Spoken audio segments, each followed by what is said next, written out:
চট্টগ্রামের অ্যাডভোকেট সাইফুল ইসলাম জীবন দিয়েছেন।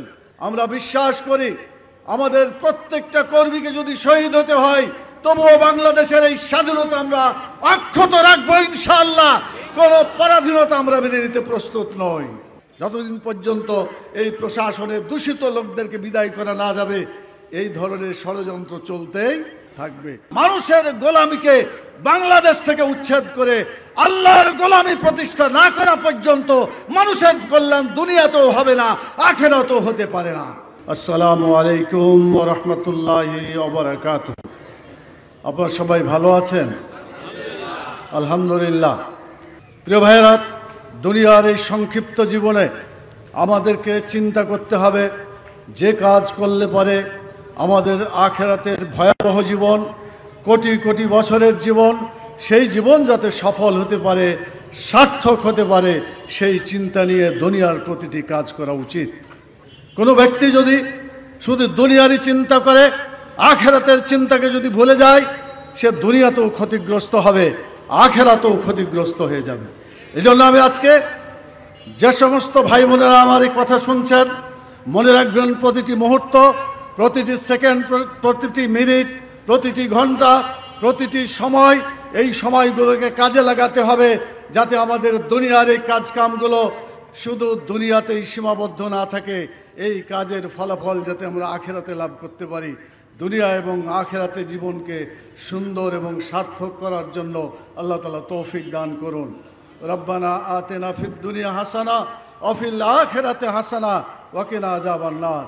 আল্লাহ, দুনিয়ায় তুমি আমাদেরকে কল্যাণ দাও, আখিরাতেও কল্যাণ দান করো এবং জাহান্নামের দাউ দাউ করে আগুন থেকে তুমি আমাদেরকে হেফাজত করো। রব্বুল আলামিন, তোমার কাছে দোয়া করে শুরু করতে চাই আজকের কর্মী সম্মেলনের প্রথম কথা। ইন্নাল্লাহা ইয়া'মুরু বিল আদলি ওয়াল ইহসান ওয়া ইতা'i যিল কুরবা ওয়া ইয়ানহা আনিল ফাহশাই ওয়াল মুনকার ওয়াল বাগি ইয়া'iযুকুম লাআল্লাকুম তাযাক্কারুন। অত্যন্ত ঐতিহাসিক কথা। আল্লাহ তাআলা যে কথা দিয়ে গোটা দুনিয়ার মানুষকে পরিচালনা করতে চান, আল্লাহ তাআলা বলছেন, নিশ্চয় আমি তোমাদেরকে হুকুম দিচ্ছি বিল আদলি, ইনসাফ প্রতিষ্ঠা করার জন্য, জাস্টিস প্রতিষ্ঠা করার জন্য আমি তোমাদেরকে হুকুম দিচ্ছি। ওয়াল ইহসান, মানুষের কল্যাণ করার জন্য তোমাদেরকে নির্দেশ দেওয়া হচ্ছে। এই দুটি শব্দ যদি আপনাদের মনে থাকে তাহলে আমাদের ব্যক্তি জীবন, পরিবার জীবন, সমাজ জীবন, রাষ্ট্রীয় জীবনকে সুন্দর করার ব্যাপারে আমাদের কোনো চিন্তা করতে হবে না। সেই চিন্তার মূল বক্তব্য আমি এখন আপনাদের সামনে পেশ করতে চাই। প্রিয় ভাইরা, আল্লাহ যে আমাদেরকে দুনিয়াতে পাঠালেন, এই জন্যই পাঠালেন এই দুনিয়ায় গিয়ে যাতে কেবলমাত্র আল্লাহর হুকুম মেনে চলি, আল্লাহর গোলামি করি, আল্লাহর ইবাদত করি, আল্লাহ ছাড়া কারো আইন যাতে আমরা না মানি, সেজন্যই আমাদেরকে দুনিয়াতে পাঠাইছে আল্লাহ তাআলা। অতএব আল্লাহর আইনকে আমাদেরকে বিজয়ী করতে হবে। সেই নির্দেশটা সামনে রেখে আসুন আমরা বাংলাদেশের চিত্রটা তুলে ধরি। ৭১ সালে আমরা লড়াই করেছিলাম স্বাধীনতা অর্জনের জন্য। উদ্দেশ্য ছিল বৈষম্য যাতে না থাকে। আমরা আন্দোলন করেছিলাম গণতন্ত্র পাওয়ার জন্য। আমার ভোট আমি দেব, যাকে ইচ্ছা তাকে দিব। আমরা দেশে গণতান্ত্রিক ব্যবস্থা যাতে ঠিকমতো চালু হয় সেজন্য করেছিলাম আন্দোলন। আরও চেয়েছিলাম বাংলাদেশের মানুষ যাকে দুটো খেয়ে পরে বাঁচতে চায়, মানে আল্লাহ তাআলা যেন আমাদেরকে ঠিকভাবে বেঁচে থাকার মতো একটা পরিবেশ দান করেন, সেরকম সুখে থাকার জন্য আমরা বাংলাদেশের সেই স্বাধীনতার জন্য সংগ্রাম করেছিলাম। আমি আপনাদের জিজ্ঞেস করতে চাই, ৭১-এ যে আন্দোলনের মাধ্যমে স্বাধীনতা অর্জন করেছিলাম, সেই স্বাধীনতার যে উদ্দেশ্য লক্ষ্য বিগত বছরগুলিতে ২০২৪ সাল পর্যন্ত আপনারাই বলেন সেই সফলতা, সেই লক্ষ্য কি আমাদের অর্জিত হয়েছে? কেয়ারটেকার সরকারের সেই ব্যবস্থাটা এনেছিলাম আবার আন্দোলনের মাধ্যমে, ফিরে পেলাম কেয়ারটেকারের মাধ্যমে নিরপেক্ষ নির্বাচনের ব্যবস্থা। কিন্তু দেখা গেল যে দলটি ৫ই আগস্টে দেশ থেকে চলে যেতে বাধ্য হয়েছে, পালিয়ে যেতে বাধ্য হয়েছে, সেই দলটি ক্ষমতাকে কুক্ষিগত করার জন্য বাংলাদেশের সংবিধান থেকে কেয়ারটেকার সরকারের বিধানকে বাতিল করে দিয়েছে। কথা ঠিক কিনা বলেন? অতএব তারা চেয়েছে যে আমরা যখন ক্ষমতায় আছি আর যাতে নামতে না হয়, ক্ষমতায় গেছি আর ক্ষমতা থেকে যাতে নামতে না হয়, সেজন্য চিরস্থায়ীভাবে ক্ষমতায় থাকার জন্য বিগত যে পতিত সরকার তারা সারা সময় চেষ্টা করেছে যে কিভাবে ক্ষমতায় টিকে থাকা যায়। এজন্য বাংলাদেশে যত নিয়োগের ব্যবস্থা ছিল, সরকারিভাবে হোক বেসরকারিভাবে হোক, যেভাবেই হোক, দলীয় লোক ছাড়া আর কাউকে তারা ক্ষমতায় তারা চাকরিতে দেয় নাই। কি জন্য? তাদের লোক থাকবে এবং তাদেরকে চিরদিন যাতে ক্ষমতায় রাখতে পারে, সেজন্যই তারা এই কাজটা করেছে। ঠিক কিনা বলে? যার ফলে দেখা যায় আজকে আমরা যখন ভালো লোক খুঁজতে চাই, 5ই আগস্টে আপনারা দেখেছেন আমাদের ছাত্র জনতা, আল্লাহ তাআলা তাদের যারা শহীদ হয়েছেন তাদের শাহাদত আল্লাহ কবুল করুন, যারা এখনো অসুস্থ অবস্থায় বিভিন্ন হাসপাতালে কাতরাচ্ছে, আল্লাহ তাআলা তাদেরকে সুস্থতা দান করুন। তাদের চেষ্টায় যে দ্বিতীয় স্বাধীনতা অর্জিত হলো, এই দ্বিতীয় স্বাধীনতা অর্জিত হয়ে জালেমের অবসান হয়েছে আলহামদুলিল্লাহ। কিন্তু জালেম পালালেও এখনো যারা জুলুম করছিল তারা কি সবাই পালিয়েছে? পালে নাই। তারা মাথা খুপটি করে এখনো বিভিন্ন জায়গায় বসে আছে। ঠিক কিনা বলেন? তারা মনে করছে প্রতিবেশী দেশের সহযোগিতা নিয়ে মাঝে মাঝে দেশকে অস্থিতিশীল করে বাংলাদেশের দ্বিতীয় স্বাধীনতাকে নস্যাৎ করে দিতে চায়। ঠিক কিনা বলেন? আপনার কি এই দ্বিতীয় স্বাধীনতাকে নস্যাৎ করতে পারুক তারা করে দিক, এটা কি আপনারা চান? যদি না চান তাহলে তার বিরুদ্ধে মোকাবিলা করতে হবে। আপনারা কি তৈরি আছেন সেটা মোকাবিলা করার জন্য? ইনশাআল্লাহ সেটা আমরা করতে রাজি আছি। চট্টগ্রামের অ্যাডভোকেট সাইফুল ইসলাম জীবন দিয়েছেন। আমরা বিশ্বাস করি আমাদের প্রত্যেকটা কর্মীকে যদি শহীদ হতে হয় তবুও বাংলাদেশের এই স্বাধীনতা আমরা অক্ষত রাখবো ইনশাআল্লাহ। কোন পরাধীনতা আমরা মেনে নিতে প্রস্তুত নই। এই বৈষম্যকে দূর করার জন্য ছাত্ররা আন্দোলন করেছে, সেই বৈষম্য এখন পর্যন্ত যায় নাই। গেছে বৈষম্য? গেছে। উপদেষ্টা সরকারকে বলেছে যে আপনারা এটা সরান, কিন্তু তারা যেটাই হাত দেয় সবগুলাই হচ্ছে পচা মাল, দূষিত মাল। কথা ঠিক কিনা বলে? এই জন্য এক প্রতিষ্ঠান থেকে আর এক প্রতিষ্ঠানে দেওয়া, এই এক জায়গায় থেকে আরেক জায়গায় দিয়ে এই সমস্যার কি সমাধান করা যাবে?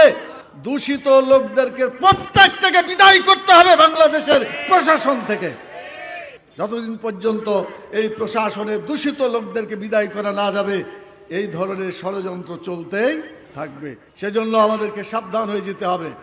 দল, মত, জাতি, ধর্ম, বর্ণ নির্বিশেষে বাংলাদেশের এই দ্বিতীয় স্বাধীনতাকে টিকিয়ে রাখতে হবে। কোনো ধরনের ষড়যন্ত্র এখানে বাস্তবায়ন করতে দেওয়া যাবে না। যারা মনে করেন যে কিছু হামলা করে বিভিন্নভাবে এই ধরনের অস্থিতিশীল পরিবেশ করে বাংলাদেশের এই স্বাধীনতাকে নস্যাৎ করবে, এরা বোকার স্বর্গে বাস করছে। কথা ঠিক কিনা বলেন? আমরা আমাদের জীবন দিয়ে স্বাধীনতা এনেছি, জীবন দিয়ে স্বাধীনতা রক্ষা করব ইনশাআল্লাহ। একটা তামাশার নির্বাচন করলো 2014 সালে। 2018 সালে কি করলো? দিনের ভোট নিয়ে গেল কোথায়? রাতেই নির্বাচন শেষ করে দিল। এটা তামাশার নির্বাচন করা হলো। 2024 সালে নির্বাচনকে যখন শেষ করে দেওয়া হলো, নির্বাচনের আর কোনো আকর্ষণ বাংলাদেশে ছিল না, এখন পর্যন্ত নাই। কথা ঠিক কিনা বলেন? নাই বলেই তো আমরা বলছি যে সংস্কার করেন, সংস্কার তারপরে নির্বাচন। এই জন্য আগে সংস্কার পরে নির্বাচন, এভাবেই হতে হবে। যারা যতই লাফালাফি করুক না কেন, এটা বাংলাদেশের জন্য কোনো কল্যাণকর হবে না। যে আমাদের দেশের নির্বাচন ব্যবস্থাকে ঠিক না করে যদি নির্বাচন করা হয় তাহলে এই নির্বাচনটা আসলে কোনো নির্বাচন হবে না। সেজন্য আমরা স্পষ্ট বলতে চাই, যত দ্রুত সম্ভব সংস্কারের কাজ সম্পন্ন করে নির্বাচনকে দিতে হবে। অতএব এই সমস্ত কোনো অনাকাঙ্ক্ষিত অবস্থা যাতে সৃষ্টি করতে না পারে বা না করেন, সেজন্য আজকে আমরা দেশে যারা সরকার পরিচালনা করছেন, উপদেষ্টা পরিষদকে আমরা বলবো সতর্কভাবে, সচেতনভাবে ইতিহাস থেকে শিক্ষা গ্রহণ করে বাংলাদেশকে সংস্কার করে তারপরে নির্বাচন করবেন। বাংলাদেশের জনগণ যাকে ভোট দেবে, যাকে নির্বাচিত করবে, তাদের হাতেই বাংলাদেশ পরিচালিত হবে। 2024 সালে ভোটে দাঁড়ানোর লোক পাওয়া যায় না। আচ্ছা বলেন তো, বাংলাদেশে নির্বাচন আসলে প্রার্থীর কি কোনো অভাব হইতো? কখনো অভাব হতো না। একাধিক লোক সেখানে দাঁড়িয়ে যেত, অসংখ্য লোক ভোটে দাঁড়াতো। কিন্তু এমন নির্বাচন করলো যে নির্বাচন ব্যবস্থাকে তারা হত্যা করলো। নির্বাচনকে শুধু হত্যাই করেনি, তারা দাফন পর্যন্ত করে দিয়েছে। কথা ঠিক কিনা বলেন? এই জন্য কোনো ধরনের যারা যে সব নির্বাচন করলো, এই নির্বাচনে প্রার্থী খুঁজে পাওয়া গেল না। প্রার্থী করার জন্য কাউকে বিভিন্নভাবে জোর জবরদস্ত করে তাকে প্রার্থী বানানোর চেষ্টা করা হয়েছে। টাকা পয়সা দিয়ে প্রলোভন দিয়ে নির্বাচনে আসার জন্য চেষ্টা করেছে। এরপরও তারা ঠিকভাবে প্রার্থী পায় নাই। শেষ পর্যন্ত করলো দামি নির্বাচন। মানে নিজেরা নির্বাচন করবে, নিজের দলের লোক, কেউ পক্ষে কেউ বিপক্ষে, একটা তামাশার নির্বাচন, যে তুমি ওই দিকে থাকো আমরা এই দিকে থাকি, আমরা নিজেরাই খেলাধুলা করি।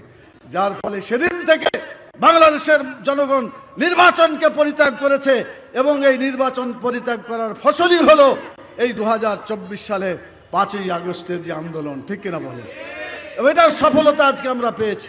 আমি শেষ করতে চাই, এই সফলতাকে যদি ধরে রাখতে হয় তাহলে আমাদেরকে সুন্দরভাবে সংস্কার করে নির্বাচন করতে হবে। এই নির্বাচনে যারা এই ক্ষমতা আসবে তাদেরকে নিয়েই আমরা এই দেশকে পরিচালনা করব। আমার ভোট আমি দেবো, যাকে ইচ্ছা তাকে দেবো, সেটাই আমাদের করতে হবে। প্রিয় ভাইরা, আমি আপনাদের উদ্দেশ্যে বলতে চাই, বাংলাদেশ জামাত ইসলামী শুধু সংগ্রাম আর আন্দোলন করেই ক্ষান্ত নয়। জামাত ইসলামীর উদ্দেশ্য লক্ষ্য, যে কথা আমি প্রথমে বলেছিলাম, শুধু দুনিয়ার কল্যাণ আমাদের টার্গেট নয়, দুনিয়া এবং আখিরাতের কল্যাণই হচ্ছে আমাদের টার্গেট। সেখানেই আমাদের পৌঁছতে হবে। এই জন্য প্রথম স্বাধীনতা গিয়েছে, দ্বিতীয় স্বাধীনতা অর্জিত হয়েছে, এখনো সত্যিকার স্বাধীনতা অর্থাৎ মানুষের গোলামিকে বাংলাদেশ থেকে উচ্ছেদ করে আল্লাহর গোলামি প্রতিষ্ঠা না করা পর্যন্ত মানুষের কল্যাণ দুনিয়াতেও হবে না, আখিরাতেও হতে পারে না। সেজন্য আমরা দুনিয়ার কল্যাণ এবং আখিরাতের কল্যাণ মনে করি। রাষ্ট্রীয়ভাবে কোরআনের আইন যদি চালু হয় তাহলে মানুষের কল্যাণ সাধিত হবে, ঠিক কিনা বলেন? মানুষের আইনের মধ্যে ভুল আছে। মানুষ যে আইনই তৈরি করুক, যে আদর্শই তৈরি করুক, যে দফাই তৈরি করুক না কেন, প্রত্যেকটা জায়গা ভুল থাকাটা খুবই স্বাভাবিক কথা, ঠিক কিনা বলে? মানুষ যেহেতু ভুলের মধ্যে, মানুষের তৈরি করা মতবাদ ভুলের মধ্যে থাকবেই, এটাই হচ্ছে কথা। কিন্তু আল্লাহর কি কোনো ভুল আছে? এত আস্তে করে বলেন কেন? আল্লাহর কি কোনো ভুল আছে? ভুল থাকতে পারে না। লা রাইবা ফিহি, শুধু ভুল না, সন্দেহ করাও জায়েজ নাই। এত সুন্দর, এত বাস্তব, এত নিখুঁত আল্লাহর জীবন বিধান।